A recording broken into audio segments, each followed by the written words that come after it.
Assalamualaikum warahmatullahi wabarakatuh. Selamat siang Ibu Ella selaku dosen keperawatan jiwa, dan selamat siang teman-teman semua. Kami dari kelompok 4 isolasi sosial siang hari ini akan mempraktekkan role play strategi pelaksanaan komunikasi terapeutik pada pasien isolasi sosial. Adapun perannya adalah saya Sekar Sabila sebagai narator, Saya Yasya Zahra sebagai perawat. Saya Adedeti sebagai pasien. Saya Yohana sebagai teman pasien. Baik, kalau begitu langsung saja kita mulai. Pada suatu hari di rumah sakit jiwa terdapat klien wanita gangguan jiwa dengan isolasi sosial. Pada saat dilakukan pengkajian, klien tersebut mengatakan sulit berhubungan atau berinteraksi dengan orang lain. Setelah dicari tahu, ternyata penyebabnya klien pernah mendapat pengalaman ditolak dan dikucilkan di lingkungannya. Sehingga klien menjadi menyendiri, klien merasa tidak nyaman berada di tempat umum, klien merasa tidak diterima dan tidak memiliki teman. Akhirnya, perawat ruangan pun melakukan strategi pelaksanaan komunikasi terapeutik dengan melakukan pendidikan kesehatan dan melatih cara berkenalan kepada klien tersebut. Berikut strategi pelaksanaan komunikasi yang dilakukan oleh perawat terhadap klien dengan gangguan jiwa isolasi sosial.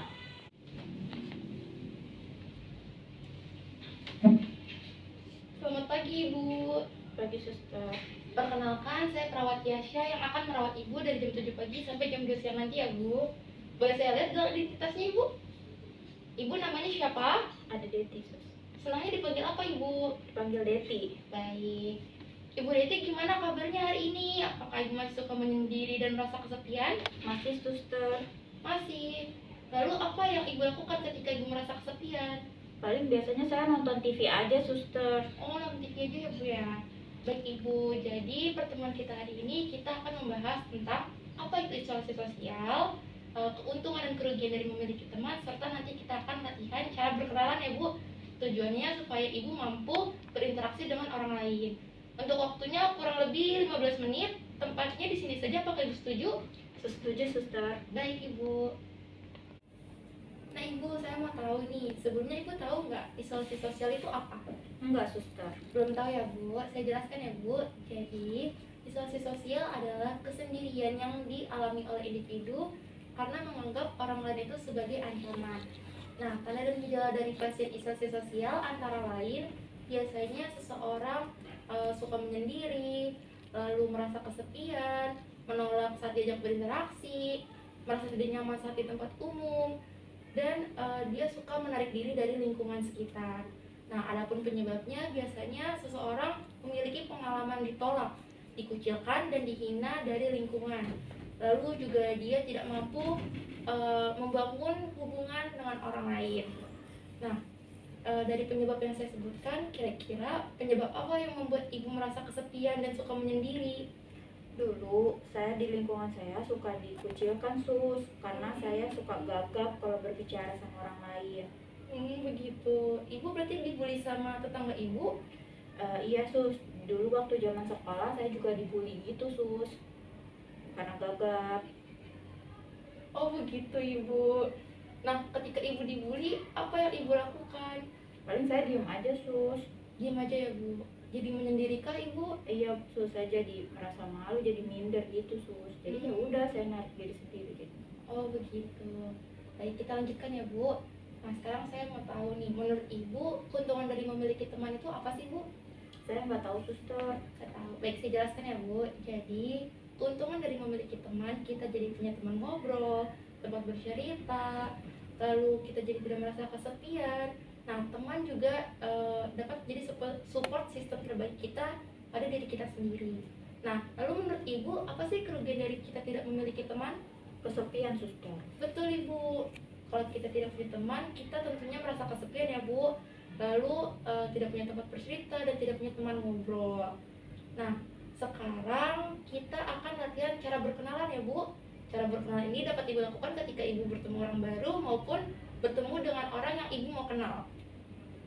Sekarang saya contohkan, nanti Ibu perhatikan ya. Dengan berkenalan, Ibu dapat memperkenalkan diri ataupun bertanya tentang nama, panggilan, tempat tinggal, usia, dan hobi. Saya contohkan ya Bu.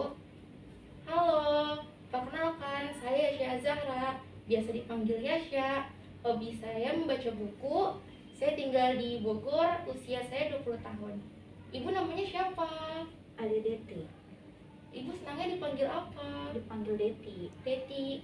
Ibu Deti tinggal di mana ibu? Di Depok. Ibu usianya berapa? 24 tahun. Terus ibu hobinya apa ibu? Merawat tanaman hias. Oh begitu, senang berkenalan dengan ibu. Nah, ibu sudah paham sampai sini? Sudah Coba paham. sekarang ibu praktikan. Halo, perkenalkan, nama saya Ade Deti. Saya suka dipanggil Deti. Usia saya 24 tahun. Hobi saya merawat tanaman hias. Saya tinggal di Depok. Suster namanya siapa? Saya namanya Yasya Zahra. Sukanya dipanggil apa? Biasanya dipanggil Yasya aja sih. Usia berapa? Usia saya sekarang 20 tahun ibu. Hobinya apa? Hobi saya membaca buku. Tinggal di mana? Tinggal di Bogor. Senang berkenalan dengan suster. Senang berkenal dengan ibu. Wah bagus ibu. Betul seperti itu ya bu. Nah sekarang ibu mau kenalan sama siapa? Sama teman yang di sebelah kamar saya aja, suster. Teman kamar sebelah ya. Baik. Akan saya hadirkan orangnya ya bu. Baik, suster.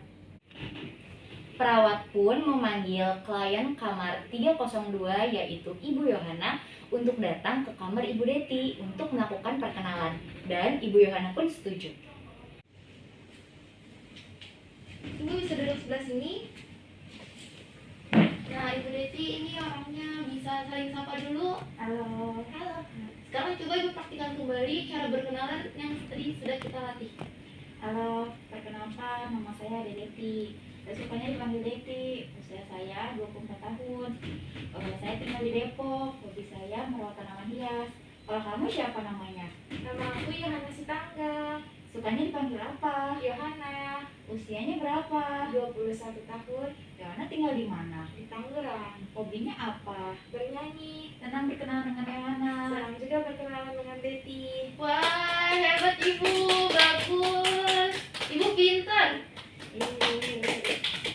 Setelah berkenalan, perawat pun menyuruh Ibu Yohana untuk kembali ke kamarnya.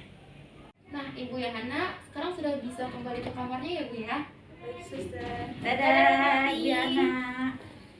Wah gimana Ibu perasaannya setelah melakukan perkenalan dengan orang baru? Senang, suster. Senang ya Bu ya, jadi punya teman ya Bu. Iya, suster. Baik, coba Ibu masih ingat kan tadi cara berkenalan bagaimana? Masih, suster. Coba Ibu praktikkan kembali. Gimana tadi cara berkenalan yang sudah kita latih?